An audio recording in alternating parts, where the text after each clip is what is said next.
New Time Thief, new Spyral, new Noble Knight card. The 25th anniversary Megatins are here. Before we get too far into the tins here, Kong's Cards is going to have singles available later today. Be patient. If the site doesn't immediately have something that you want, things have to be listed. Use discount code MCO40 and save on your purchase. Make sure you guys smash the living crap out of that subscribe button so you guys don't miss out on more honest content. We're going to be starting off here with, yes, that is the new Time Thief Power Reserve up at the top. So you can special summon this card as a normal monster. Psychic Dark, level 4, with 1900 attack, 2000 defense. Still treated as a trap card.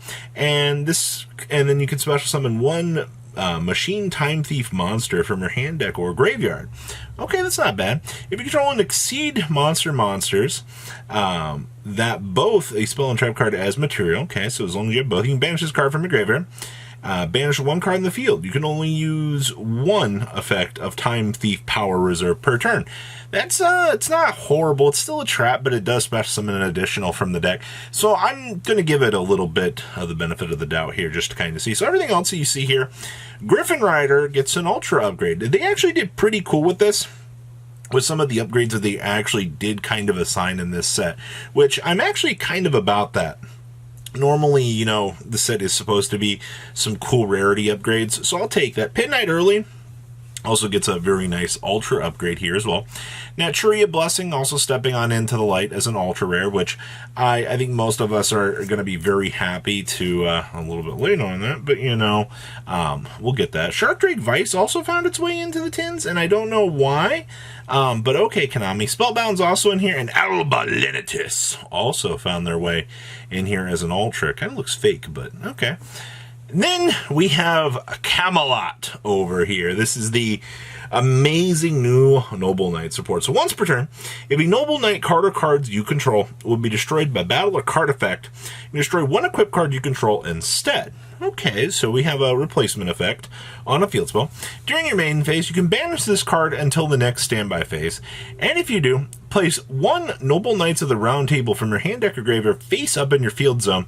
And you can special summon one Artorigius monster or add up to one Noble Arms card from your deck or graveyard to your hand. You can only use this effect of Camelot, Realm of the Noble Knights, and Noble Arms once per turn. This rotates field spell for field spell, technically, alright? Like, interesting choice, Konami, but this card doesn't really do anything. I mean, yeah, this helps out original Artorigius and friends, which is good. I'll take that. Endless Argeo System got a rare downgrade, but I'm okay with that, honestly. Salamander Catalyzer here, all the Dark World players actually get an upgrade now. I know a few people are going to be very happy about that. Thurion Disc Coliseum is a secret rare in here. Amorph Factor Pain actually got a text update. They removed a colon and moved things around now. It's still going to skip the main phase 1 of your opponent, which is good. And Gary got a downgrade. Poor Gary. I feel so bad for him. He didn't deserve this. And then we have Spyral Double Agent here. And I know a few people are going to be like, ooh, does it send a mission? Does it do everything we need? Well, this actually does some interesting other things. So if you have a Spyral card on the field or in your graveyard, you special summon this card from your hand to your opponent's field in defense position. That it cannot be used, or cannot be attributed or used as Fusion, Sync, or Exceed, or Link Summon. Alright? Then both players reveal the top card of their deck. Okay, so you hand this to your opponent, you both reveal. Okay. You can only use this effect, this card, once per turn. All Spyral monsters on the field will gain 500 attack, and the Spyral Super Agent on the field can attack directly. So this actually kind of gives an interesting dynamic to the deck, giving it more pressure on the opponent so that you can kind of do some extra play, which is kind of cool. I like the fact that, you know, you no longer have to rely on drone, and if you hand this to your opponent, now your opponent has to kind of commit some extra stuff. It also makes sure that, you know, they can't bring down Imperm to stop you from kind of comboing off. It was one of the things that this deck kind of did have a problem with, was playing through hand traps. So I honestly think that this card is a little bit better than what the people are kind of giving it credit for at this point in time. I also see that Mole Cricket is a super now. Okay, sure. Blazing Cartesia got a secret upgrade, which I think a lot of people are going to be kind of fine with at this point in time. A secret for a secret is whatever. I think doing Blazing Cartesia at anything less would have been kind of meh. Blue Eyes Tyrant Dragon looks fantastic as a secret. And then for whatever reason, Dragoonity Senatus got a reprint in here. They definitely took some of these random secrets and they're like, okay, let's go ahead and toss us into a random slot. All right, so Labyrinth got a secret rare. Let's call it what it is. You know, it looks beautiful. You already know that the community is going to look at this and they're going to be like, oh, hey, you know, I'll take a secret rare, you know, prismatic foiling for this. Looks good, honestly. Good job on that one, Konami. Yamato Orochi, super rare. We all know why we want this card. All right, it does some very cute tuner things, and also can be treated as, you know, yield level 8. Welcome Labyrinth got a prismatic secret rare. I think a lot of people are going to be very happy about that as well. Birth got a secret rare. Now I'm hoping here, my fingers are crossed, that we can get Birth, you know, banned on the net, or put to 1. Something, please, limit this card. The card is actually insane, Konami. You're nuts for having printed it. Runic Fountain coming in as a prismatic secret rare as well. I mean, it is an upgrade, technically. We also have Runic Destruction as an Ultra, which is beautiful, by the way. The rare little catastrophic guy. And Hugin also gets a rarity upgrade, finally.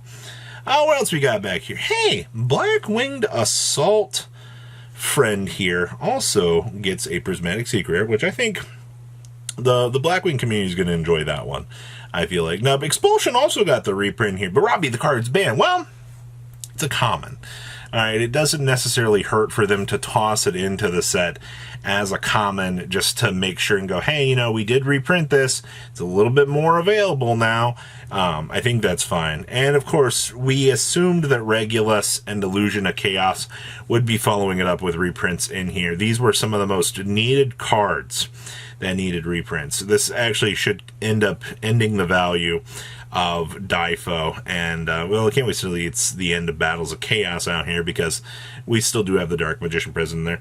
Rebel King Leonidas got the reprint in here as well. I'm not sure if that's a text update or if that was just one of the cards that Konami genuinely felt, hey, you know, we need to make sure that we can get a printing going in here just so that we can have this do its thing. I see that we have Rika Petal in here.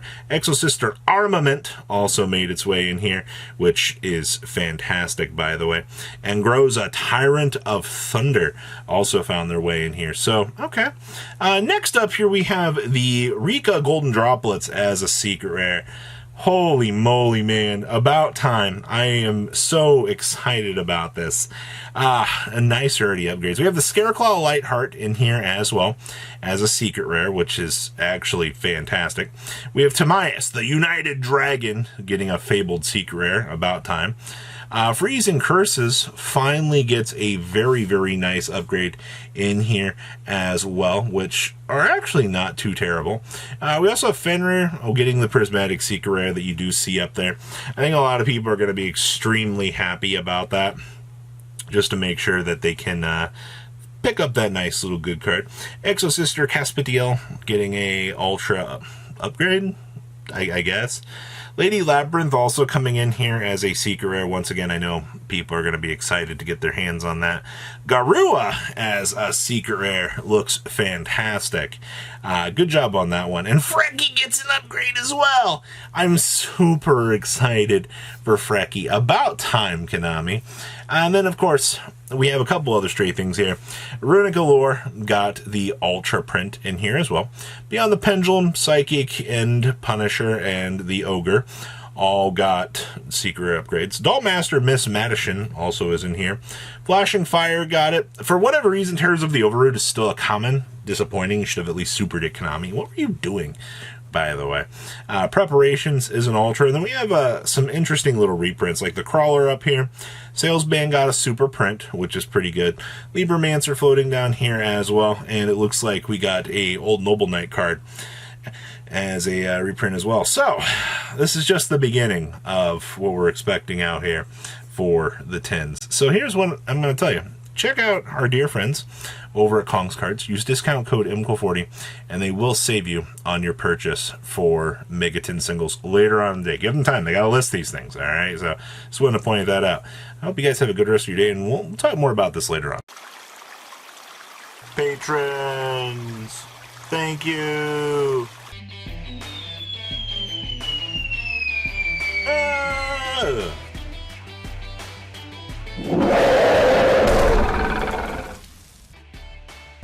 Thank you so much for watching. Check out these other videos.